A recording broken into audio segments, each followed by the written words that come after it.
All right. Hey guys, what's going on? It's Josh, JCL Felto for the Writer's Lens. And hot off the heels of my last interview with Immanuel Mullen of The Story Is. And I typically do this where after an interview, I'll kind of sit down and decompress and maybe further unpack some thoughts that come from just interacting and discussing different things with another creative person and someone who's also on the path of being a storyteller in real life, in real time. So I did have some thoughts that I wanted to unpack from the interview because the interview was great. I thought the interview was great. Emmanuel and I have known each other for about 6 years now. I considered him kind of to be like a brother in arms in the whole creative playfield, battlefield, I guess, if you want to put it that way.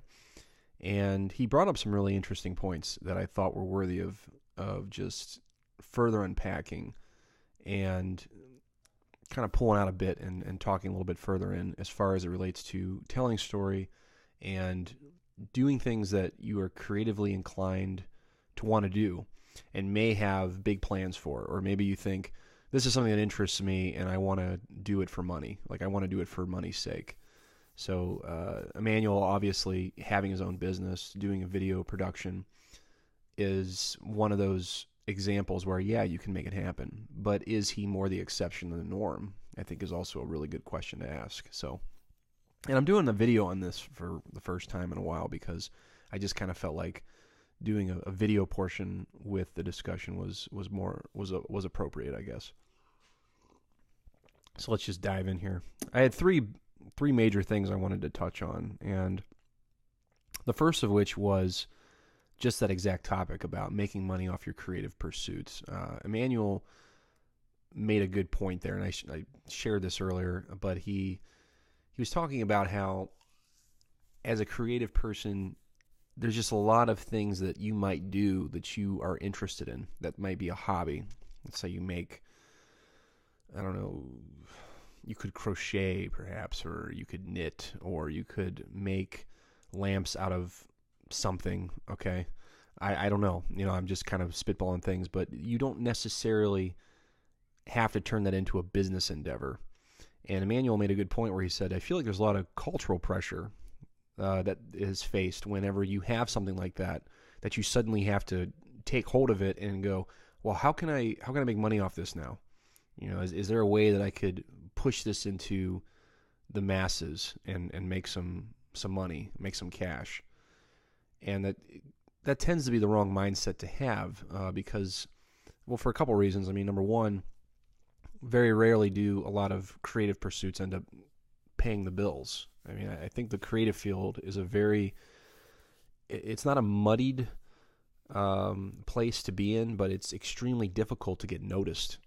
And it's I don't say that as a challenge to anybody out there that well, I'll show you kind of deal, but just being a little bit more realistic about just the reality of trying to make a dent in several market spaces. I mean, like me being a self-published author, the landscape of authors now is nothing like it was even 10 years ago, back when self-publishing was first starting to kind of take some root and take hold.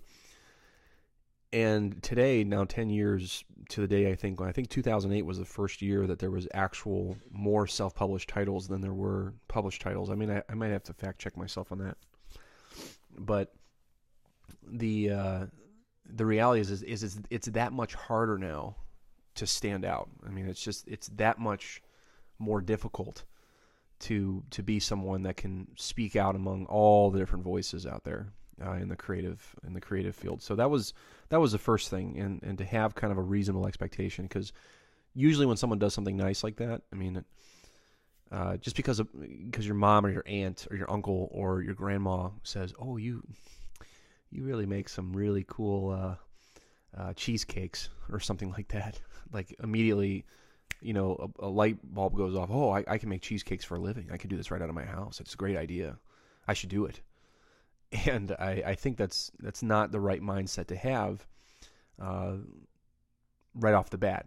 I mean, you definitely can make money if you want to do it, but But to have an immediate expectation that this is going to pay all your bills and things, I think that's kind of a leap of faith that really shouldn't be there if you have it already. I mean, starting slow and having foundation, which was something that Immanuel and I talked about throughout the course of that interview, about having foundation and not just taking these massive leaps of faith, forgoing everything else, all the responsibility just for the sake of your craft or your creative pursuit. So that was number one.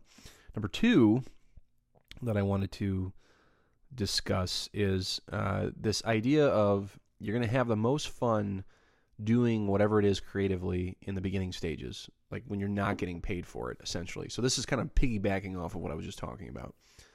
So I've heard this from a lot of other artists and writers, is that the most fun I had was in the beginning, before I had the writing contract, before I had all this pressure to meet a deadline that somebody else was handing down to me, before I had 6 different forms of social media that I had to keep up with all the time just to keep my readers engaged or keep my listeners engaged, things like that. Because there wasn't all this pressure now to kind of make ends meet. And he was saying how, you're just going to have more fun now than you will later. And I thought about that, and I tend to think that the fun can actually be, I don't want to say misplaced is the right word, but basically you have nothing but high hopes in the beginning. I mean, all of your expectations are very good. Your outlook is good because in your head you're thinking, oh yeah, this is going to be great. I'm going to do everything naturally. It's going to be very easy for me. I'm not going to have to, do too much effort because it's just so much fun. But then it becomes a job, and then it's like, oh no, is this no longer going to be fun anymore? And that's a problem. I mean, obviously that's a big problem. But this idea of having the most fun in the beginning stages, I think is even more, to be more specific, is even more tied to the idea that all of your expectations are just on the, they're still out there. The potential to just do anything is so huge and massive that there's a lot of, there's only one way to go, and that's up. And that can also be why in the beginning stages of whatever you're doing, you have that really high hope that, the future's so bright. The horizon is just coming at me, man, and it's going to be great. So that was something really good too that I thought Immanuel touched on, and we were able to kind of talk about a little bit, but not completely. But the third thing then that I wrote down here is something that we really didn't bring up, but we kind of did towards the end, where I joked with him about how he did a cover for my book, For the Road to Mars, and he did it without getting paid and no kind of compensation whatsoever. And that was a huge help to me. I mean, the fact that somebody was willing to do a cover for me was like, whoa, and to do it for free I was like, oh, dude, I love you. This is great. I mean, how can I ever repay you? And he's going, no, you don't have to repay me. I kind of did it out of the goodness of my heart, run with it. It took me 5-10 minutes to do it. And the thing that's funny, though, is even after, 2 years of having the book out and, having had him do this nice thing for me, I think it should be said that, I take other people's creative skill sets and their endeavors very seriously. So, if someone else who is writing writing a book, or they're trying to become a painter or something, or if they're trying to start a business that has some sort of creative piece to it, I take it very seriously, me personally, because I know how much time can go into it, because of how much time I put into my books and how much time I put into writing and editing and rereading and all this kind of stuff. So when someone hands something off to me and says, hey, will you take a look at this? Or will you consider reading through this with me just to make sure I got all my T's crossed, I's dotted? I take that very seriously because of the time, the time that it takes. So when someone says, I'm doing this for free for you, I immediately, my first reaction is, are you sure? Are you sure I can't repay you for this? I think I should. I feel like I should. I don't want to have a guilt trip about it, but I feel like I should. And the really crazy, I don't want to say twisted part of this is that if you are the type of person that gives away your talents and your giftings for free too often, people will take advantage of you. They'll constantly take advantage of that. And you have to be able to say no to certain things. Now, granted, Immanuel did it, like I said, he wasn't expecting anything back from me. I gave him an acknowledgement in my book, so there you go, I-Man. But people will try to take advantage of your giftings and whatever you have to offer creatively. I mean, if you can do it for free, just help me out, man. Help me out. And I think me too, I've fallen into that trap a couple times where someone will hand me something and they'll say, man, could you please just read this? Hey, man, could you just look this over for me, proofread it? I know this is kind of your thing. It's not really my thing. I know you can blaze through this and find some things that I can't. And like I said, I take it very seriously because I take my craft very seriously. And I always expect that in return because of the amount of expectation I have for myself. And it's important to me. So what I've had to learn throughout the years of doing this self-published venture and being a writer is that you have to be able to say no eventually to some people.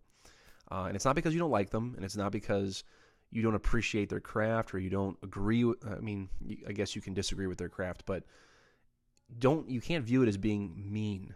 Okay, you can't view that as being mean because the time that you spend on their stuff versus stuff that you're trying to do, that's a decision that you got to weigh. You got to really figure out if I'm going to spend a lot of time working on this person's thing, or I still have to finish this, and there's time constraints on me. There's a pressure for me to get this done. I need to get this done.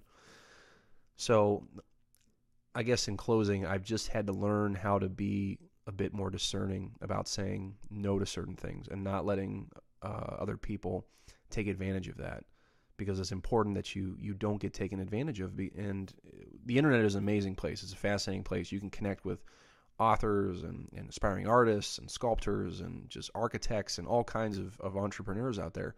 But everybody is trying to do things for the greatest return on investment, but the least amount putting into that investment on the front end, because we don't want to spend a ton of money. We want to make a lot of money. And you have to be in that mindset if you are going to be an entrepreneur and you want to do something like that. But I say that as a forewarning to anybody out there that's a creative, that's working on something, and you just find yourself always giving your time to something else. It's okay to say no. It's okay to say no to somebody, and I think it helps us build a bit of a thicker skin too when the critiques come in, because critique is a whole other animal that as a creative person you have to deal with. So those are just some of my post thoughts from the interview with Immanuel. From late last week. So again, Immanuel, if listening, man, I appreciate it as well. And I'll look forward to catching up with you guys again soon on another episode here of The Writer's Lens. All right, thanks, guys.